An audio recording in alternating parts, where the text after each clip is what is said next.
So 20 secrets in Elden Ring, Dark Souls, Bloodborne, Sekiro, and Demon Souls. So 20 secrets in FromSoft games.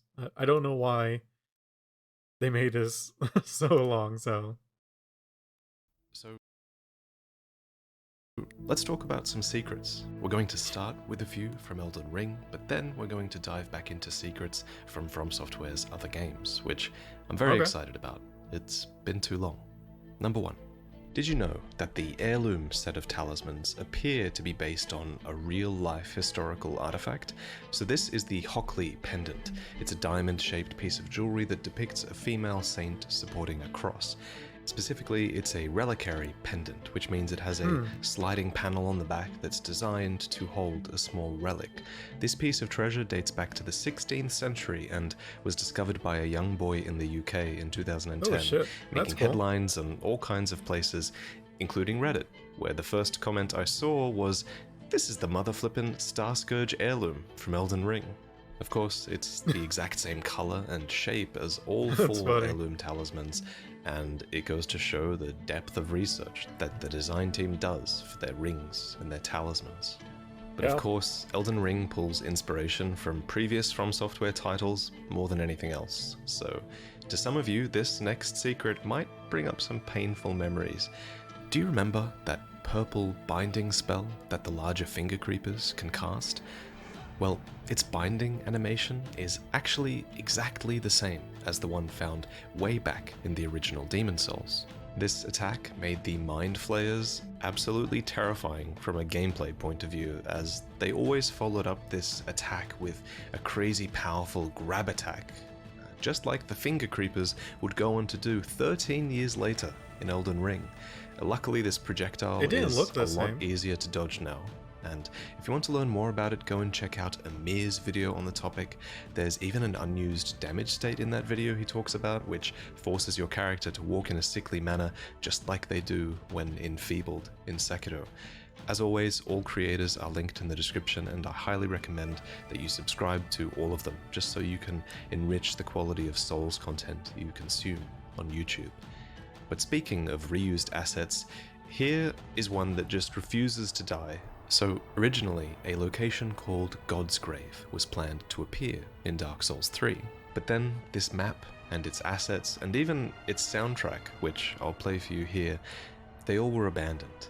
Until later, when the Ringed City DLC was released, and gravestones from this place were finally featured in the game.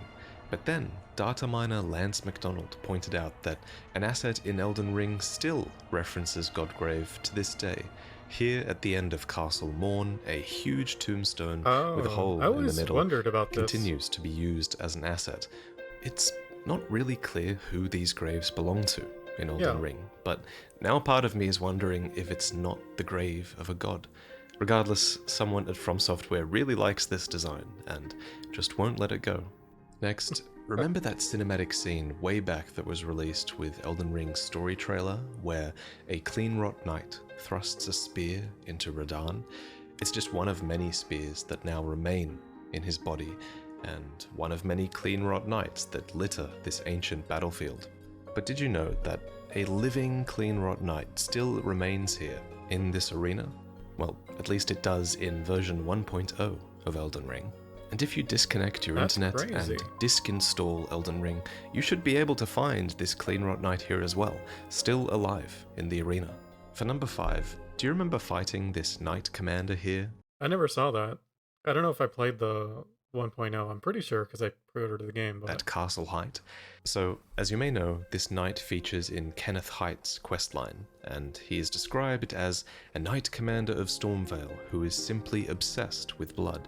Fittingly then, he does use a bloody slash attack, which makes him a unique enemy, but did you know that it goes further than that? So recently, I noticed that if blood loss is triggered in the vicinity when you fight him, then the knight will get an attack power boost, as shown by this red glow on his character. So this boost is actually a bonus granted by the Lord of Blood's Exaltation talisman, which is a talisman that we can find in-game on Esgar, a Priest of Blood boss, who is clearly an adherent of Mohg, the Lord of Blood. The talisman's description invites these adherents to render up offerings of blood to their lord, So it follows that this knight isn't just obsessed with blood, he's actually been indoctrinated fully into Mohg's order, and Yeah. might not Damn. be too loyal to Godric and Stormvale anymore as a result. And speaking of blood, the first gameplay trailer for Bloodborne aired all the way back in 2014, and interestingly, this official trailer actually contains a kick animation right here. But as you may know, the ability to kick enemies was obviously cut from the final game. But it does still exist in the game's code, and as discovered by renowned modder Lance McDonald, it can be restored by uncommenting 2 lines of code. And in retrospect, the decision to remove it makes a lot of sense. For one, not enough enemies in this game carry shields. This isn't a medieval setting. And not just that, but Bloodborne has an incredibly frantic pace of combat. It's Yeah. bad enough doing accidental kicks in Dark Souls, and it would have been even more annoying to kick while frantically mashing buttons in Bloodborne. Also cut from the final version of Bloodborne was a compass, which in early development would appear on the UI when you entered Looks like a Elden Ring chalice dungeon, compass. as pointed out by Lance on Twitter. Though it wasn't used in the final game, the code has remained in From Software's engines ever since, until it was finally incorporated in Elden Ring. Yeah. Zully the Witch Okay, also that's mentioned really cool. that Dark Souls also had a compass at one point, which could be enabled from the debug menu. For number 8, there was also an attack that the Shadow of Yharnam boss was meant to use that was cut, which showed the enemy giving up on their snake attacks and just, getting with the times and pulling out a shotgun instead. No Lance way. uncovered this one as well, That's so but funny. it appears it was left on the cutting room floor quite early in development, given it has no visual effects and doesn't do any damage. Yeah. So if you don't know, Lance is the one who That's famously funny. designed a 60 FPS patch for Bloodborne, which can run beautifully if you have the right PS4 or PS4 Pro. A while back, Lance even showcased a 60 FPS version of the game with 4K upscaling on PS5 to the folks over at No Digital way. Foundry, and they made a video on it, and I'd highly recommend you check out that video.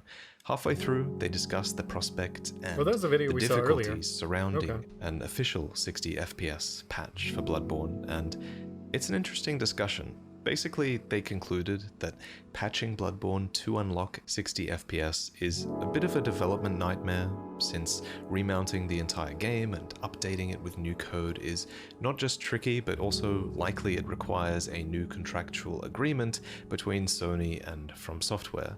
My Yeah, personal that makes theory sense. is that From Software and Sony are hesitating to implement a 60 FPS patch for Bloodborne because they'd rather just sell it as a remaster and make a big deal about it when that time finally comes. They That did is also a really recently good point. acquire Bluepoint Games, after all, Because who people would buy remade it. Demon Absolutely. Souls. But that's just a theory. There's so many fake rumors that fly around about Bloodborne getting a remaster or a sequel, so I recommend you really don't believe anything until we get an official source. But in my opinion, it does seem inevitable that something will be done with the Bloodborne IP eventually. I think it's just a matter of time. Bloodborne Hopefully. is so Nothing beloved so that far, but man, it that even would be lives good. on in other Like, really PlayStation nice. games. Recently, a poem written about Yharnam can be found in God of War Ragnarok. In the game, you collect a series of books called Kvasir's Poems, and each pays homage to a different PlayStation game. Bloodborne's is titled Sanguinity, and it reads, "Kill and die, wound and sigh, bleed and perish, slash and cry, inject and deflect, think and reflect, fire, expire, murder, infect. The moon grows crimson, the mad townsfolk shout, the city, a prison, carve your way out." The cover of this book then features the Hunter's Mark, which is another fun Easter egg. But before I go on, I want to quickly talk about this video's sponsor, which is Factor75. Okay. Factor offers these great pre-prepared meals that are ready to eat in 2 minutes or less, with a rotating weekly menu of over 27 meal options Looks and good. 33 add-ons like smoothies and keto shakes and Ooh, desserts and It's a more. little too more. I've been too trying to healthy for lose a me. bit of weight myself recently, and honestly, it helps so much when you have convenient meals on hand that you know will That is help true. you to achieve your daily goals. It adds purpose and convenience and predictability. One second. Yeah, sticking with the diet, like One of the hardest things is the fact that you usually have to make the meal, because obviously, like, pre-made meals aren't always the healthiest because it's, like, microwave or, like, fried stuff, so yeah, no, I think it's really good if you're Ability trying to lose to your weight day. or keep on a Not to diet. mention, it helps you avoid fast food and ordering in. And Yep. with these chef prepared meals, there's little guesswork involved, so you'll never have to opt for something that isn't good for you. So please use the link in the description below or go to go.factor75.com and use code POGVIDEAFEB50 for 50% off your first box. Now, back to the video with number 11. Another interesting secret recently revealed about Bloodborne is that at least one of its songs is written with Latin lyrics. Antonius Tertius on YouTube was able to get in touch with a music producer who worked on the game, and they finally offered a translation of the lyrics for Lawrence, the first vicar. So, if we listen really carefully to the opening few lines from this song, we can just make out lyrics that paint a haunting and fitting picture for Lawrence. According to Tertius, these Latin lyrics are as I've written them on screen. However, the music producer's original lyrics are slightly different, as they represent a closer interpretation of what the team wanted them to mean. They once read, "If you desire mystery and learn, you shall be rewarded. Attain the holy blood. You shall be rewarded the secret of holy blood. We attain humanity, surpass, and lose it. Attain the holy blood." Make sure to check out the rest of Antonius's video for extra details on the lyrical and the grammatical changes as well.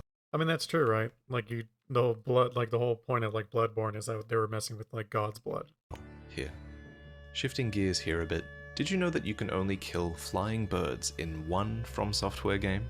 Limit Breakers has an entire video on this if you want to go and watch it before I spoil it, but I'll give you a second to try and guess which game. Damn, I'm not sure. Sekiro? And it's Demon Souls. Oh. While you may be able to stab or shoot them when they're That on the would've been one of ground my in last options. Bloodborne and Elden Ring, the only game that lets you shoot birds out of the sky is Demon Souls. It may take you many, many attempts, but the end result will reward you with white arrows. These arrows are really powerful, which makes them a really good choice for taking out larger enemies. But when it comes to the red dragon in Demon Souls, did you know that you can put these arrows aside and just defeat it with a melee build instead? It's true, and it will make picking up the rewards that it guards a lot easier. So how do you accomplish this? Well, if you stand right here on the bridge on the Lord's Path in Boletaria Palace, you can actually hit the dragon's tail with a long weapon in hand, such as a greatsword or a halberd, as it flies down and breathes fire on the bridge. It's a bit tedious, and you can even do this with a shorter weapon if you're crazy, but it is a lot more efficient than firing a ton of arrows and wasting them. It will also net you 17k souls in the early game if you're patient enough to do it. This works in the original game and the remake as well. Oh, what the heck? And while the remake was a great success, did you know that there are still very passionate fans of the original Demon Souls that are still maintaining its online systems even after the official systems were taken down? So the original Demon Souls servers were shut down in February. That's with a lot of games that had like online access and the official server shut down. Like a lot of games have like unofficial servers. February of 2018, but it didn't take long for fans to find a solution. The Archstones are a private server that were created as a way to preserve the game's original online experience. It restores online functionality for the PS3 and PC emulators as well, and it even has a colossal community of 35,000 members on Discord. This server was created by a security engineer named Yuvi with the help of a Reddit user named YMGVE, who had begun gathering data needed to recreate the game's servers after they were initially shut down. Yuvi explains in an interview with IGN that one of the great things about Demon Souls was that the network traffic was sent in almost plain text, which made it a lot easier to understand how its elements worked once you'd figured out the encryption. And even with the remake out in the world, Yuvi promises to keep the Archstones running, saying that no matter what happens, my server will stay there, as there will always be an audience for the original experience. So can we That's just that's celebrate fair. that people like this exist in the community? It's such a crazy initiative to take on, so please set Yes, it this up for is. yourself and Really thank these impressive that they people. got it working. To set this up on your console or PC, check out their website in the description below. Moving on to Dark Souls, I think this game, more than any others, had the most interesting marketing campaigns. And thankfully, a lot of them have been enshrined on the Lore Hunters channel, so please go and check out his video. But he compiled some of the most memorable ones from Slashy Souls, which was this free-to-play mobile game created in the lead up to Dark Souls 3's release What? that I don't remember endured a this. very rough reception. And then there were statues that were super memorable, and even the coffin rig. So this last one That is was so kind weird. of unforgettable. It was actually made for a competition here in Australia after the release of Dark Souls, and it's exactly what it sounds like. It was a gaming setup fashioned into a coffin, complete with a monitor, surround sound, and housing for a console as That'd well. be interesting In to this play. setup, you truly were prepared to die. And the marketing dramatics don't end there, though. I remember being there for this one at E3, where we saw this statue that depicted this huge fountain of blood from a character thrusting a sword into a corpse. And in retrospect, this was featuring a mechanic that ended up being cut from the game. Lance McDonald uncovered it after the game's release, and it had a whole gameplay function that I guess must have been in the game when they commissioned the statue. Anyway, please go and check out more details in this video by the Lore Hunter, and check out the rest of the content on his channel as well, which now dives into the lore of Elden Ring as well. For number 16, it's insane to me that we're still learning new things about these games to this day. For example, recently, Limit Breakers discovered that the frog rays in Dark Souls, when brought to water pools, actually transition into a glide animation and even have a hidden attack. So when they're in these pools, and only here will they spit at you, and while this attack doesn't have an effect, even when it's restored now, you can tell that they were planning something for these little guys originally. For number 17, I want to talk about something else in Dark Souls, and that's Man-Eater Mildred. So she invades you near the second bonfire in Bloodtown, which is quite a memorable experience and potentially your first invasion up to that point. She has a very fun origin story. So before she was a canon character, she was actually a playtester. So on a Japanese podcast a long time ago, Miyazaki explained that during the debugging stage of Dark Souls' development, a player dressed in Man-Eater Mildred's weird garb invaded a session, and on impulse the team decided to replicate the invader as an NPC because they just liked the idea, and it must have been a memorable experience for them as well to get invaded in these early days. And to this day, a butcher woman has been featured in most of From Software's subsequent games. Dark Souls 2 features Melinda the Butcher. There's the Mad Woman in Dark Souls 3, and even Anastasia, the Tarnished Eater in Elden Ring. You could sort of also argue that Bloodborne has a Butcher Invader as well, with the younger Madaris twin who dons the Butcher set.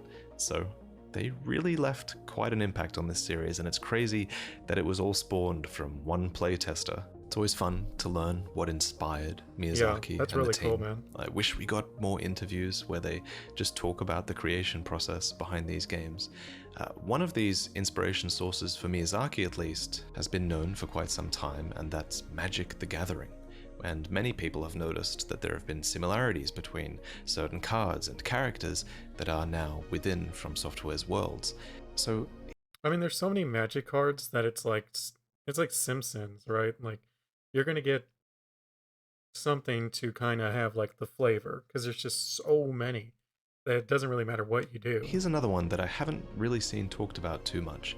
As pointed out to me by Aureli of Norden on Twitter, a perfect example might lie with Painter's Servant, printed in 2008, which we think might have inspired Slave Knight Gale.